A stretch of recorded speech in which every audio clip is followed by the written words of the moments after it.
दोस्तों सवाल तो बनता है, सवाल बिहार के चुनाव में आखिर चचा और भतीजे ने वोट ट्रांसफर को कैसे और किस रूप में कब करना है। राजनीतिक तौर पर बिहार का चुनाव उस मोड़ पर जाकर खड़ा है जहां पर बिहार या तो बदलाव या बदलाव के साथ विकल्प और विकल्प के साथ समीकरणों का बदलाव और उसके साथ विचारधाराओं को समझने की कोशिश, इन सारी परिस्थितियों के दायरे में आखिर कौन खड़ा है। पहला सवाल, पहले चरण की वोटिंग में और पहले चरण की वोटिंग के स्टाइल ने ये दिखा दिया कि कितनी भी मुश्किल परिस्थितियां बीजेपी के सामने है। मुश्किल परिस्थितियां उस पॉलिटिक्स की है जो पॉलिटिक्स पहले से तय कर लेती है किसे किस रूप में चुनाव लड़ना है, किसे कैसे जीतना है, कौन सीएम होगा और कौन नहीं होगा,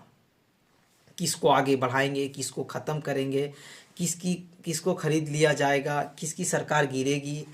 इन किसकी पार्टियां टूटेगी, किसको साथ लेकर चलना है, ये सब कुछ 14 तारीख को तय होगा। एक बार फिर है जो इस देश के आधे दर्जन इस देश के आधे दर्जनों में हो चुका है, जो पहले हुआ है, ये सब कुछ आपको 14 तारीख को पता चलेगा, यानी 14 तारीख को आपको नजर आएगी।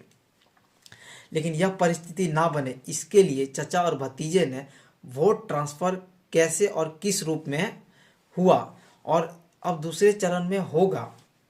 ये परिस्थितियां सीधे सीधे दिल्ली को चुनौती दे रही है। और ये दिल्ली की चुनौती नहीं, और ये चुनौती के साथ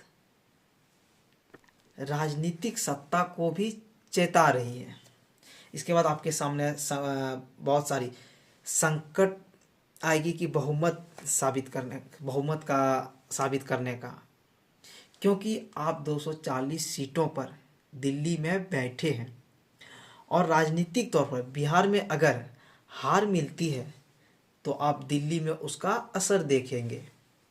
बिहार चुनाव चचा और भतीजे का ये असर दिल्ली को पड़ेगी।